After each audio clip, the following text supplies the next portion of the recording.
Wow, it's been a whole week, Lawrence. It's been a hell of a week, I'll tell you that. Tell me all about it. I know. Hello, this is Lawrence Lewis. And this is Sister Christian. Today is Thursday, June 18th, 2020. This is the Producer's Happy Hour, a weekly podcast with two producers on opposite coasts, learning what it means to be a good producer as we figure out what it is going to take to get the film industry back to work safely. We find ourselves being asked to take on greater responsibilities from a variety of guidelines created by multiple sources, the state, the unions, the AICP. It's confusing. And now more than ever, it's important for us to keep sharing our experiences and ideas to protect each other. So email us, or better yet, record a 1 to 2 minute voice memo and send it to producershappyhour@gmail.com. Just follow the instructions on our website, producershappyhour.com. And please share this show with friends, colleagues, family, your neighbors. We want these stories to be heard. Yes. So share it, rate it, share it, rate it, and rate it. Do all like the algorithmic things. Yes. Like us. Christian, today we have an interview with Matt Faris, who is a veteran agency producer who's done a ton of national work and has been in the business for almost 20 years now. And I think we both have worked with him, actually. Yeah, his name was so familiar. So I looked in my archives, and it turns out that we've done a few long time ago, before 2010, a few Publix jobs together because he was at 22 Squared. Yes, so we're going to have that interview a little bit later, but we have a lot to talk about, Christian. It's been a whole week. I've missed you. I've missed you, too. I know we've chatted and stuff, but I don't think we've spoken since last Thursday. No. We haven't. Well, we had to save it for the show. Yes, a lot has happened. Shit. I know. But how are you, Lawrence? You got away for the weekend, maybe? Took a little break? Yeah, we actually went to Palm Springs just for a night, a day and a half, I guess, to meet some friends that were out there and have some lovely outdoor socialized, distanced dinners. And that was really refreshing. It was really good to see some old friends and be able to be at a restaurant and have things made for you and brought to your table. I know. By a stranger. Exactly. Yeah. Well, Milo's yard opened across the street. Oh. My bar, Really? they opened with a screen door to be able to serve to-go drinks and Cocktails food. to go. This is my favorite. This is my favorite thing that's happening. I know, but people start to congregate on the sidewalk. So, every once in a while, move along, folks, has to happen. But it's been nice to be able to have somebody else make my drinks. Yes, exactly. So, I'm feeling, it's an interesting time right now. I mean, it is. If you're following any of the Facebook posts or any of the co-pros things, I mean, as we start back to work, there's a few states that have been working, for a couple weeks now. But as things start opening up, and now, LA has been around for a week now. So I've heard of a couple of shoots planned for next week, big ones. So with only a week prep, here we go, folks. Who is handling the COVID issues that relate to set is still not nailed down. Exactly. And we actually got an email from a listener about this. We'll tackle that in just a minute. Yeah. Just seeing the stories. And a big one was posted last night. And I know we've been talking about it for months now. It feels like, and that was part of the warnings coming out. And here we are. And I fear we're about to see that the work is solely the responsibility of the production department. Exactly what we've all been saying we did not want to have happen. Yep. Yes. So I know. It is happening. I've heard from a friend that they were doing some bidding on a big brand project, and they were being asked by the agency to make their case, prove to them that it's safe to shoot. And so it was a week of them having to put together their own plan of safety Creative and decks. really great, right decks about how they had to do the convincing. They had to convince the agency. So just in order to get the job? Yes, in order to get the job. And this is a small content shop. This is a one-woman operation, So that took a lot of work. It took a ton of work, and it was a week of back and forth. And it was just like, and then there was all this concern about the second wave. right? Right. So there's all this news about spikes and peaks and this kind of thing. And so then all that work was kind of put on hold again. So it's it's a little challenging out there, more guys. work to actually land the job. And once the job is landed, they back off. So, oh man, I hope she was compensated. I'm not going to ask. Yeah, don't ask. I don't think so. Boy. Okay, so Christian, I am in a Facebook group called I Need an Editor, or I Need Editors. Okay. Right? And there was a little scuff up in that group that was written up on a website blog called insider.com. There's a headline, high-profile white film editors try to shut down a search for black creators in a private Facebook group. So I saw this all unfold. It's written up in this article in Insider. And I've seen this happen before. I actually saw it happen in just my neighborhood group, the Los Feliz Silver Lake Echo Park group, where somebody, a black woman asked, hey, I don't have any black friends in this neighborhood, and I would love to have some. Mm-hmm. Can I set up a social group for my black brothers and sisters here in Silver Lake? And of course, someone chimed in and said, how would this be okay if I asked to set up a whites only group? Because there is. There already that's exists called for life. You guys. Exactly. That's called life. So, yeah, these kind of conversations are blowing up and getting a lot of people riled up and talking out. And talking out and getting kicked out of certain groups. And, yeah, as black men are being hung in front of civic buildings across the country on a daily basis or weekly basis. I don't know why that's not being somebody's not screaming from the rooftops that information, because a lot of people don't know. And it is, I just can't. I just can't. I mean, I know that there's a few Supreme Court rulings that came through. Mm-hmm. In the last today being DACA. Yep. And last week being protections for LGBTQ. Yeah. Gay, bi, and trans people from getting fired from work. Yes. 6-3. Yeah. Yeah. Amazing. I mean, that was monumental. So, I mean, defunding the police, which means, look it up, guys. I'm not saying look it up. We're not going to get into it. Yeah, I'm not going to get into it. Just Google it and you'll know. But I mean, the calls for that and the restructuring that's going on, and it's just the beginning. So to see this kind of stuff in a Facebook group is just it's wild. I mean, I've seen stuff like this over the years. Then it gets shouted down. Like if you request a woman in a particular position, you get the old well, if I would be castrated if I posted I need a man for a job. And it was because when you say I need this for a job, it's assumed that you need a man. Yeah. The default is white male. Were there any women that were complaining about that post? No. Exactly. So what I wanted to promote today in response to that happening and that article is two websites, blackandfilm.com. Yes. They have a black filmmaker database. Just look it up, blackandfilm.com. It's there. And if we have any listeners that want to be in that database, you can sign up and you can get yourself in that database. And I think we should all have it because part of our privilege is being, as we said on last week's episode, being the gatekeepers to a lot of jobs. Yeah. And pass it around. Pass it around. Open yourselves up to offering jobs to people who aren't in front of your face. Right? Yes. The other website I wanted to promote because, the voiceover community is very near and dear to my heart. There is a website Voice of called Lawrence.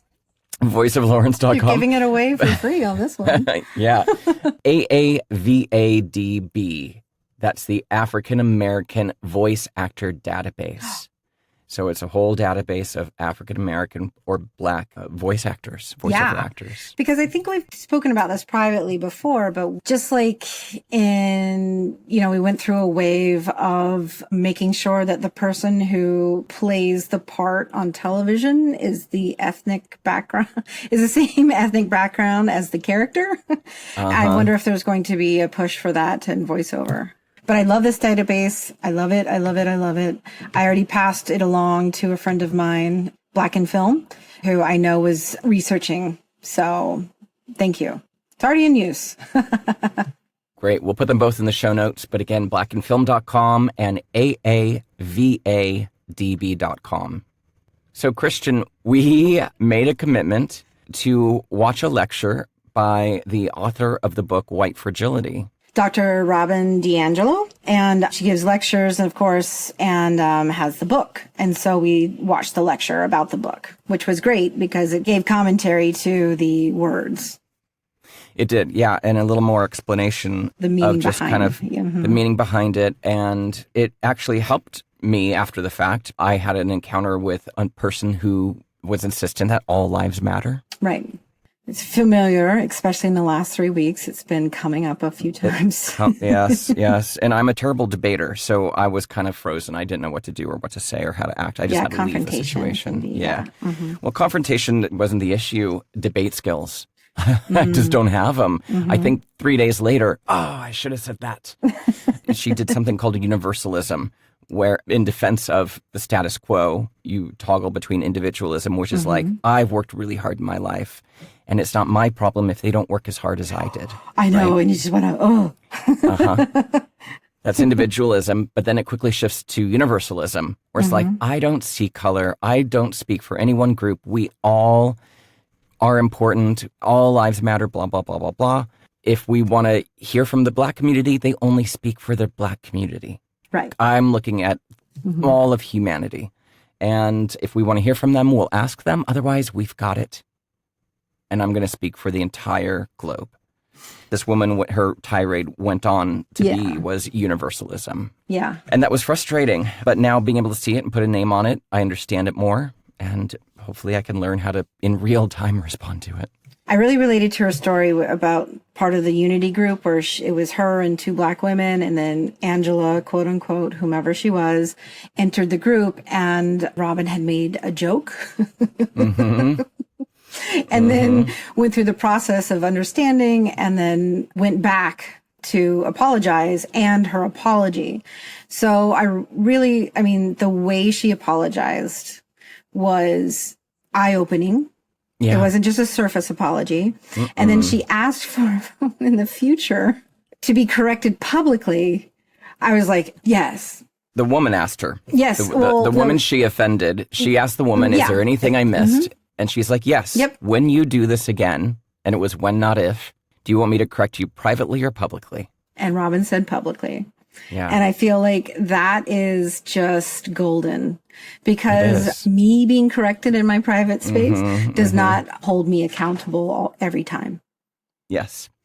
So, Christian, we have a couple listener emails and a voice memo. Oh my God. You guys are listening. Thank you so much. All right. Who we got? Okay. So Arthur Lung, this is what I was referring to earlier. He's an avid listener of the show. He loves the community it's provided during these turbulent times. He was working on Queer Eye in Austin when everyone was forced to shut down because of COVID. Right. What he sent to us, and this, as I mentioned earlier, was a job posting on staffmeup.com that was asking for a PA at the rate of $180 for a 12-hour day for 12 weeks to be the designated PA position on set that would assist with the new COVID-19 protocols in Dallas, Texas. So this person's responsibilities would be checking in with every crew member upon arrival to work and confirm they are not showing any symptoms from the CDC list. That's a PA doing this, the lowest paid person on the totem pole. Going to be screening everybody for their symptoms. They're going to monitor all the cast and crew throughout the day. Make sure the crew are wearing their masks. So little PA Tommy or Becky is going to go around the set to enforce mask usage. Right. Frequently wipe down touch points at filming locations and production office with approved sanitizing supplies. Keeping track of sanitation supply stock and alerting production coordinator if running low as to restock. This is exactly what we've been talking about. That should not happen. It should not be the lowest paid person, the minimum wage person, putting themselves at more risk by handling all the cleaning and interacting with all the crew members. B, trusting the crew's health and safety to the lowest paid person on set. It's baffling to me. It's baffling to me, too, because that person does not have a medical degree. I mean, I know I've seen all these safety courses pop up or like get COVID safety certified. Like, What the F does that mean? Oh, those are bullshit. No one give money to those companies. Oh, yeah. None of that means anything. None of that means anything. Does not mean anything. It's a scam. A and B, it's meant to replace years of medical science. Anyway, so yeah, thanks for sending that, because that was, again, yes. Our dreams are coming true right now. Our nightmares are coming true. We would like to implore other producers, other production staff out there, please don't make it the PA's job to do this stuff. We got to find out something else, another system. Exactly. Just not. I don't know what it is, but it's got to be something else. Yep. So we have another email from Ben Gill. So Ben says, "Hi, Lawrence and sister. You all mentioned on Friday's show that you wanted to hear experiences of being on set, and I did 2 days of production in mid-May near Tampa. I am the owner of an Orlando-based production company and have been preparing our COVID guidelines for our productions. However, I was hired on this job as the DP under the pretense that they would religiously follow guidelines. All right. Got the promise. All good. Set up. This was a hotel shoot, so it had been closed because of COVID. All right. They told me it was a small crew, and due to COVID situation, I was fine bringing just my gaffer and hustling my ass off. There'd also be a first AD producer. Once I arrived on set, I realized the director and agency brought 4 people to help out on set, none of which could help. It's one thing that if you have a smaller crew and know the situation, but to have so many useless hands on set when you and the other person are doing everything, it can be pretty frustrating. I get that part. Yeah. I got you, Ben. Yeah. Luckily, we had the first day to mainly pre-light the different areas of the hotel. And at first, everyone was following the guidelines, wearing masks, social distancing, not touching any of my stuff. I know where this is going already. But as the day went on, the director client and his crew started to get way more lax, forgetting to wear their masks, getting close to one another. I'm pretty sure the whole first morning, everyone wore their masks. They decided they were going to eat lunch without their masks on, obviously, in our set, of course, that we were using tomorrow. Keep in mind that we have access to every single room and area of the entire empty hotel. Right. Okay. Overall, without being in charge of production yourself or having a separate enforcer making sure everyone is following the guidelines, people slide back to the precautions without even noticing. I completely agree with this. I mean, meeting somebody for a socially distanced drink, you think that you're fine after about an hour. So I get it. It's especially difficult when the director agency client are the ones not wearing the masks. The gaffer and I could only speak up so many times. We just kept our distance and masked the whole time. Anytime I would slide my mask down outside, I swear people would just gravitate towards you like you're like a magnet. Yeah. Anyway, that was May 13th. So luckily it appears that no one got COVID off the set that I know of. It definitely was a huge learning experience, but I think masks and a COVID supervisor would be huge steps to making set safe, any production size. He also thanks us for doing the podcast. Thanks, Ben. Thanks, fan. Ben. Yeah.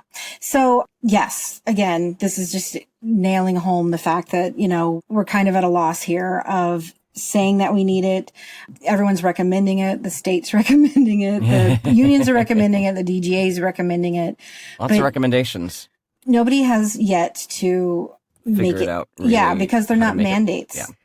It's not a mandate. Yeah. If the state could just say, you have to do this, then you know what? People would make it happen. Exactly. I know. So. All right. We got one more, but this one's a voice memo from Jess Weiss. Let's listen.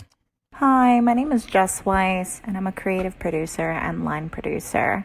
I usually work in narrative feature films as well as commercials, and I sometimes do events, corporate films, theater, musical theater, and immersive as well. I was lucky enough to wrap up a project on March 3rd before the pandemic and global emergency status hit, so I didn't have to deal with stopping a production.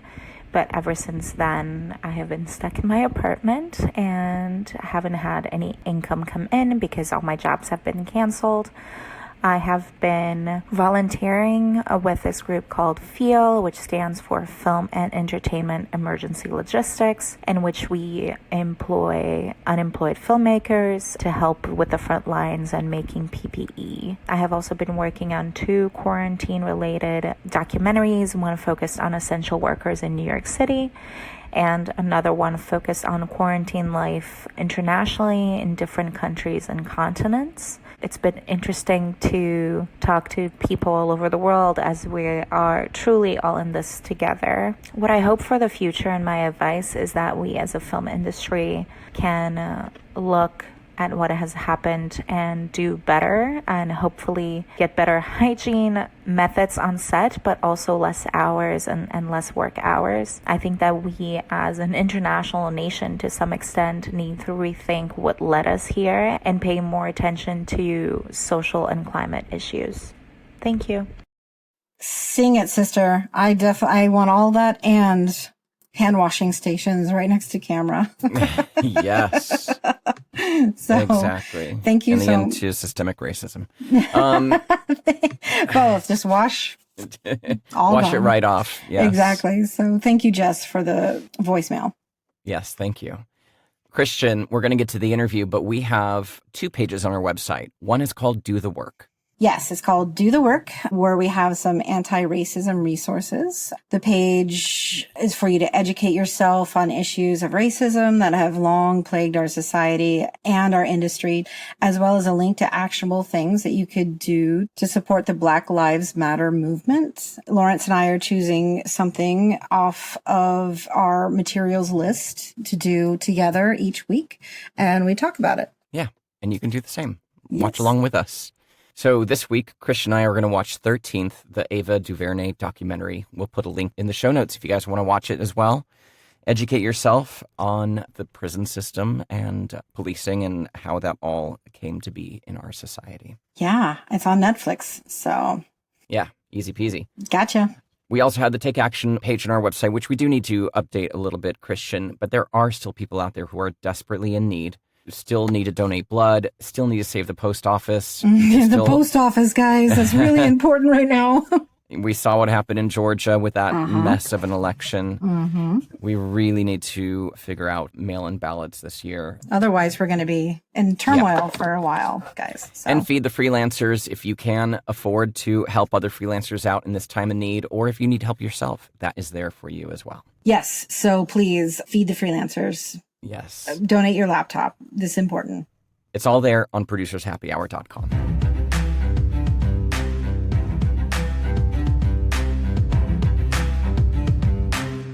All right. Matt Faris is a veteran producer of national work for brands including Walmart and McDonald's. Matt joined 22 Squared from Bernstein Rhine in 2007. He went on to restructure the broadcast, interactive, and print production departments to create the agency's first integrated production department. Tasked to rebuild the production department at Havas Worldwide Chicago in 2012, Matt led production for integrated campaigns for clients such as Michelob Ultra, Cracker Barrel, and Reynolds, while also running the international production company Made. Busy guy. Seriously. He then moved to Austin to build Sanders Wingo's first staff production department, and along the way created the agency's first international production arm. More recently, he joined GSD&M as an executive producer, working with clients such as Southwest Airlines, Hamptons, and Universal Parks and Resorts. Let's take a listen. Hello, Matt. Thank you so much for joining us today. We want to start off by asking you, how are you doing? How's your family? How's it going? Where are you at in the country? I'm in Austin, Texas. Oh, nice. My favorite town besides New York City. No, it's great. And we are pretty much full on summer here. It's in the it's in 90s. Mm-hmm. And, you know, it just feels like summer with the exception of my whole family's tripping on each other all day, every day. But everyone's safe, everyone's healthy, everyone's fine. Everybody's doing really well. Actually, yesterday is my daughter's birthday, so it was a whole day of festivities, and we went out and paddleboarding and do a lot of tennis. It's a lot. We're like just. Mm-hmm. I think the whole family is going to be in the best shape of their lives after the summer because we just try to stay outside. We're playing tennis a lot. The pool's open, so we're trying to do a little bit of that if you do it safely. And so Nice. And so what have you been doing during this coronavirus downtime? I mean, I know a lot has happened. It's been a long span. You're freelance right now, right? Is that correct? I am freelance, and I've been mostly focusing on my own self-growth from a lot of different things because I am freelancing. I was staff before this happened, like we just said, before. And then and the agency I was working at, we actually was working on one of the large theme parks. And you can imagine when all the theme parks went down and didn't, losing millions of dollars a day, that had a drastic effect on all of us working on those accounts. So then I became freelance again. So the first thing I was doing was just trying to get back on those freelance lists, make my own contacts, try to stay in touch with those people. And then since then, besides just doing a lot of networking and conference and phone callings and things like this, but just tons of Zooms, stay close to my friends and my people and stay, up to speed on everything. I'm doing a lot of the same conferences you guys are seeing as far as watching what's coming back and technically how it's going to work. Like I said, spending a lot of time on my own development, which is either, trying to brush up on Premiere editing or my own photography or just trying to take some opportunities to have some time to actually learn for myself. That's great. It's a good way to be spending this time, this weird limbo time that we're in. So June 12th has been the date, which is tomorrow here for Los Angeles, for all of California, for film production to come back. I know this interview is going to air next week, but just wanted to kind of get your take on, have you had any conversations about what that looks like in terms of client expectations or how to navigate clients through this new era of commercial filmmaking? Lots of conversations. I haven't seen anything really put into place, especially for the 12th date. Up to this point, most of the stuff I've been seeing was the either user-generated content, stock footage, or I have talked to a few directors who have been directing remotely. Like I have a director friend who was just saying, this is the best thing ever. I can sit on my couch and direct all day. And then just, I can it's really great for them, for sure. He's like, this is great. I just make bread and direct all day. And this is fantastic. So he's been loving it. So I've just been seeing, trying to keep up on the connectivity issues and how it's going to work. I think a lot of it's going to be, as it starts to happen, is literally that continuing education and conversation with the client to set those expectations. And I think there's not going to be a norm. There's not going to be a normal. Every production is going to be different, we all know this. It always is always different. There's never a normal production. Yeah. As soon as anyone thinks they know how this production is going to go, it's going to turn a left turn the first 3 days into production, and you're going to be doing something completely different. So in that sense, it's not different. But I think setting those expectations early that it's not going to be normal, at least from the client standpoint, that's the most important thing to me. And then keeping that conversation going and keeping it constant so they never feel like they don't know what's going on. But that's not new. It's just, I think we have to work a little bit harder at it than we always have. I mean, the new aspect is compromising some aspect of it is going to affect people's health and safety. Yep. So that's kind of the new, at least from my point of view. I think you mentioned compromise, what I think is a really good word, because now, for a long time, with what I would say called normal shoots, we didn't have to. It was better if we did, but we didn't really have to engage production companies and directors as early as obviously they would like. Right. Yeah. Because we know what a couple of exteriors at a coffee shop in a office space, we can write that and get it in pretty good shape, even through board. Right. And then we engage a production company and director, and then it's really hard for them to make changes because we've already kind of sold it up the hill. 27 things. What this means now is either we get directors involved much, much earlier so they can be a part of the boards and the process and help sell, or our clients need to understand that we can do all this and it's all just a best guess until we engage our production company, because we may not be able to pull off that shot and we can't get that many extras and you just don't know. So then it's either you do it earlier or later, but either way, there's going to be more collaboration that there was, which I think is a good thing. I do too. I think that how I've been positioning the discussions this is 80% of this is going to happen. The other 20% is going to be something else, something better, something like it just is. And then the amount of time and the approvals need to happen sooner because last minute changes are no longer a thing. We have less ability to accommodate exactly. And so last night phone call. Exactly. And it kind of feels like going back to the days when, I don't even want to, some of the Pitka or like, Tony K or Marcus Nispel, like those days where changes didn't happen. Like you just kind of, whatever it was happened. Yep. And not that severe, but I think that in the beginning, it needs to be discussed that like nothing's a promise anymore because the information's so fluid. Yeah. Well, fluid. I think fluid's a great way to look at it. Mm-hmm. Fluid with strong intent. Yeah. Sure, we're going to try like we always do. Yeah. But in the end, if we can't do it, we're going to have 3 viable options for you.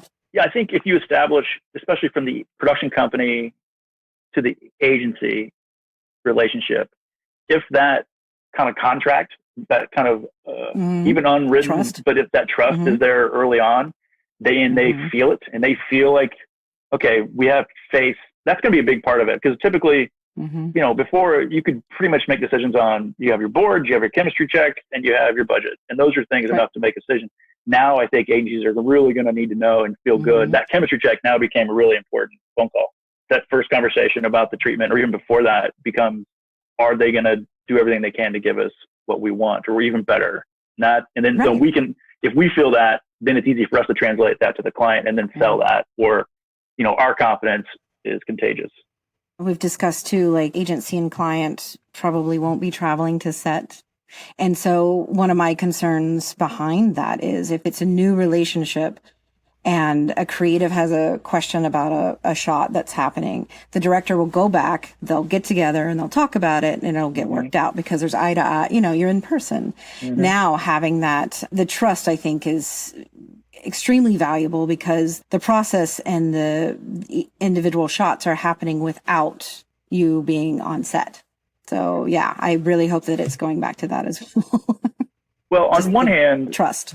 Yeah, obviously no one's traveling anytime soon, especially those of us who aren't actually operating something. Right. And the downside is the lack of super real-time communication. If you can get, looking at my face or even like touching an elbow or elbowing somebody and kind of just doing this, which you can do on the set, like, I think texting is now going to become really important, much more than it even was, because we were already texting. I'm sure you guys were. The group text on the shooting is now was already becoming real-time information. Even between the camera and the video village, texting was happening. So that becomes more important. On the other hand, part of me is thinking, I'm sure you guys have seen it. Video villages have just become out of hand. Last few years. So as much as I'm so disappointed that I won't be on a set anytime soon, or our creatives won't be, although eventually we will, hopefully some of this is a little bit of a reset that we don't need 27 people. And we definitely don't need, and this happened to me, we don't need video villages that outnumber our crew. Yep. Yeah. And that money can be repurposed into PPE. I know that there's a concern in our community about, the budgets were shrinking anyway. How are we going to find the money to be safe? Well, if people aren't traveling, that's more, it just makes sense to reposition the money into what is required to do the job. I mean, travel budgets, I've had easily 6-figure travel budgets the last year. Oh, yeah. Yeah. Just for the agency. Not even our client, not anybody else. So, Matt, one thing I wanted to chat with you on the show about is I saw you post a few times on LinkedIn offering to take phone calls with some newer producers or newer people in the industry to offer your help, knowledge, education. Tell me a little bit about that. Well, I think one of the posts I started with the conversation of, I like freelancing, and that's been my love and hate relationship with freelancing over the past, most of my career has been staff. And when I have freelanced, I've loved it because of the kind of a little bit arm's length away from the agency politics and some of the drama that goes along with it. But you're also arm's length away from some of the things that really became important to me for my own personal growth, which was the mentoring and coaching of anyone, but especially producers, because, I've had a lot of great mentors and I've had some amazing champions, but I've seen it in the industry, especially on the agency side. Training is awful. It's very much, and it always has been a sink or swim situation. And it doesn't have to be that way.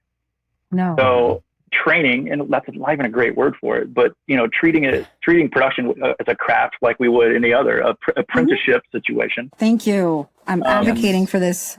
Has always been a big deal for me. And then when I had my own departments, I've kind of built it in, and my own vision for a department was more like a teaching hospital, like if you imagine Grey's Anatomy, where all the young doctors would go around and see all the patients, and there would be, and so that everyone shares information in real time.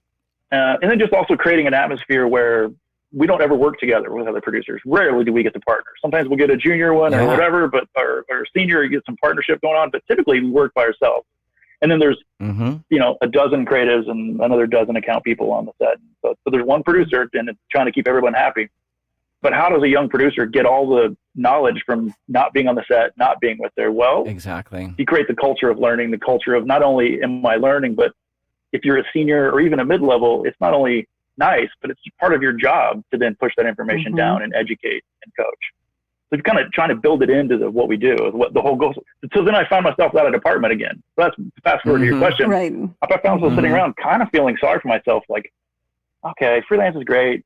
And, there's a lot of things I like about it, but I found myself missing this. And it was totally selfish. I found myself missing having the ability to pass on these things that I've learned, and it felt like a waste. And I was like, and it just dawned on me, I don't have to have a department. I've got the whole internet. Yeah. I just have to write a note that goes, hey, and someone just has to be brave enough to reach out. And that it requires bravery, because by reaching out, you're saying, I don't know something. But I'll argue that only good producers are brave enough to actually pick up the phone. They're not afraid to acknowledge they don't know something. Yeah, exactly. I think I had the same conversation. I was invited back to my college to speak, and it was like the only people that are going to succeed are the people that are going to be asking the questions and want to meet or want to see if, even if I could hire you as a PA, just like taking that leap of making the initiative to take some action. And I think the same thing's similar for us. Even, you do have this kind of route of office PA to production coordinator, production manager to producer, but there still is this big divide between production manager and producer, because the production manager isn't in the rooms with the ad agency and the clients. They aren't in those conversations. So it's really kind of a mystery. And so there really isn't a learning process. You kind of dive in and, you sink or swim, like you said. So I think it's really noble of you to put that out there into the world and make that offer. And it's a lot of what we started this show originally for, was to... Before, because we started, it's evolved. We started recording December of last year, and we were going to put it out this year at the end of February, and look what happened. And the goal was to explore, like talking to people like you, what does it mean to be a good producer, to help educate the newer people in the industry. And things shifted, our focus shifted. So I'm glad to be able to get you on and chat more about it. But those things still matter. I mean, you can put aside. They still matter, even more than ever. Yeah. And if I may, I also feel strongly that the moment I get in touch with the agency producer, you can begin to feel their experience level, or, I always call them my producing partners, because if we're not partners, then the job isn't going to happen in a smooth way that we both want. And if they have less experience, I will absolutely work even harder to drop a few additional items into of why I'm asking for something, so that it becomes a teaching, not in a condescending way, just more in a growth kind of way, so that it helps the two of us work better. I think it's important. We should be learning. Well, I think it's amazing that you look for that. Oh, yeah. Like, I imagine the trick would be, how do you do it in a non-condescending way? Yeah, exactly. Right? Yeah. Well, that's personality based, in my opinion, too. Yeah.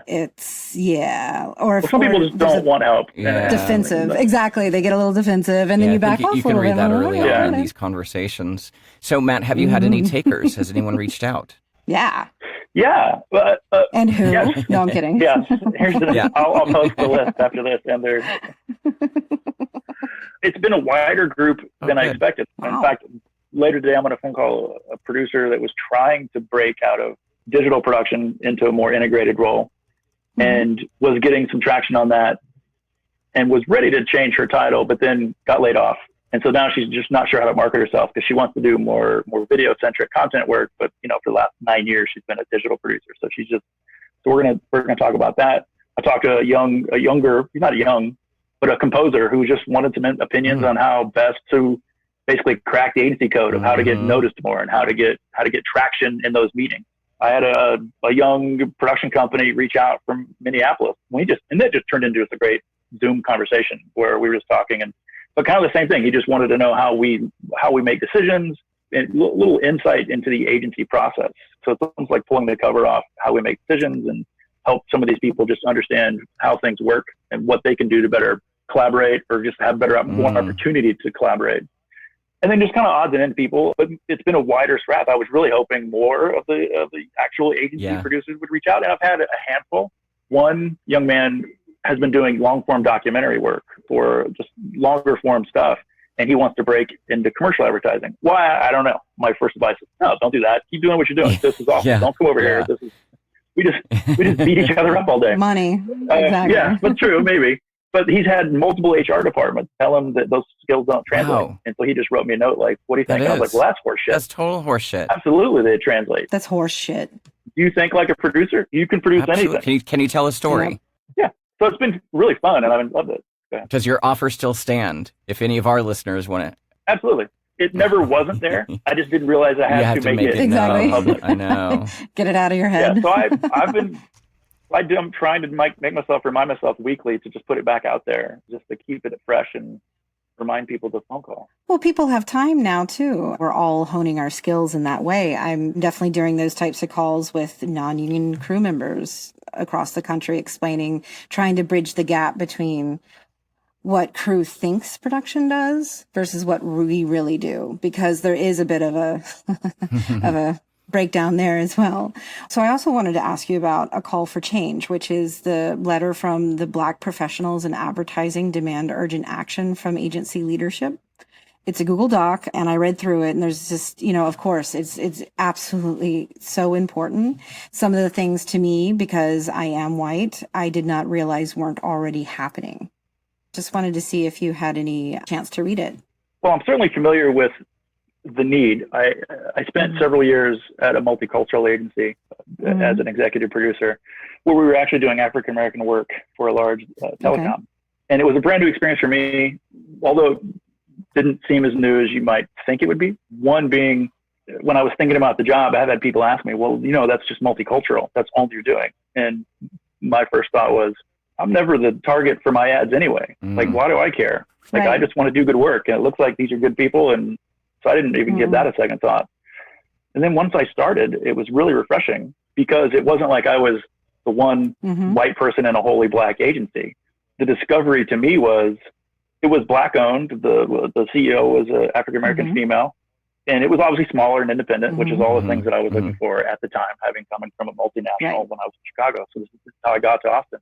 But when I got there, the best part about it was I didn't realize that I'd spent the last 15 years in advertising and how white it was. Yes. Like it dawned on you a few times when you're actually out with other friends, and then you kind of look around and go, okay. And then you go to the office and you're like, oh, wow, it's all these white people. And then it obviously, and it's been getting better. But then when I went to work at the multicultural agency, it wasn't like I was the one white guy. It was just an amazing mix of reality of, we had just a really perfect, not a perfect balance, but just a really normal balance of society.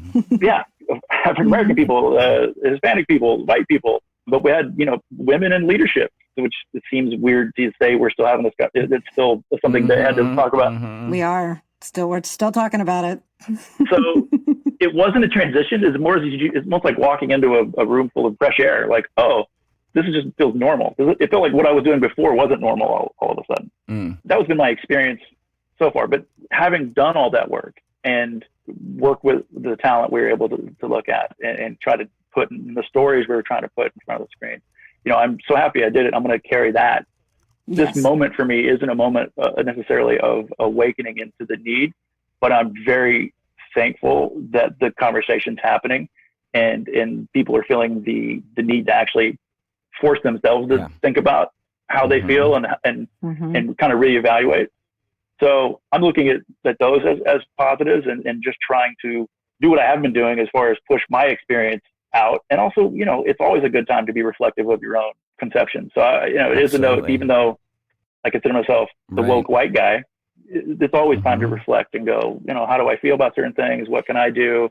Sometimes I do feel weird because you're not sure what to say. Cause I feel like, oh, I have something to say because I was at the African-American agency.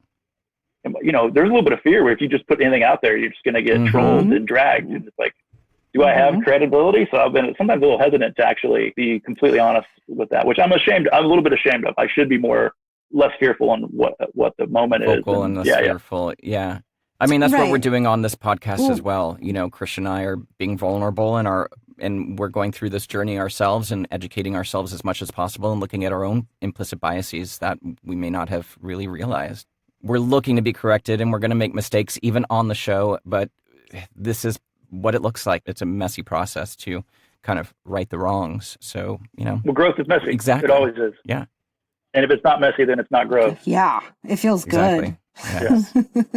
Matt, thank you so much for joining us and chatting with us today. Before you go, I just want to ask you, you know, so much has happened in these past 3 months or however long it's been. And it feels like, you know, it's the new normal. We're kind of rewriting the rule book about how a lot of things happen, from racial injustices to wiping everything down 10 times a day. What would you like to see, if there's anything, what would you like to see change or something we could do better as an industry coming out of this as we're starting to go back to work? Well, I think it's obvious from the earlier part of the conversation that I'd like to see, without being specific about, I want to see this, and this, but I think education and collaboration, for once, those aren't optional. For most of the time that I've been working with, you know, we could get by with having one or two people in the room that they were talking about, and then kind of just letting those people who didn't know squeak by and kind of just pretend they know or just not know. And then the collaboration part of, well, now you have to. Everyone has to do it. Everybody's got to be rowing the boat now. So I think it's going to force us to create a better system of collaboration. I think also the technology we're going to finally create some tools that actually work. I think selfishly, we've known we can stream the picture from the camera from a long time. We didn't want to, because someone's going to ask, well, then do you need to be there? So we selfishly, at least from an agency standpoint, kind of kept that to ourselves, where at least didn't advertise for it. That, and it's also the real-time screen sharing and posts and some other things. There's technology that should exist that just hasn't, because we didn't really have to make it work. So I think the technology is going to come around and actually give us some real-time tools that work better and give us better options moving forward. So I think collaboration, education, and technology are all three of the things to increase that. Even if technically we get the vaccine and everything goes back to better, we're going to have better tools to work with and tell our stories in a more efficient manner. And hopefully these things all in service of telling that story, not in spite of it. Yeah, absolutely. Always in support of the story. Matt, thank you so much. Really appreciate your time. My pleasure. Thank you so much. That was fantastic.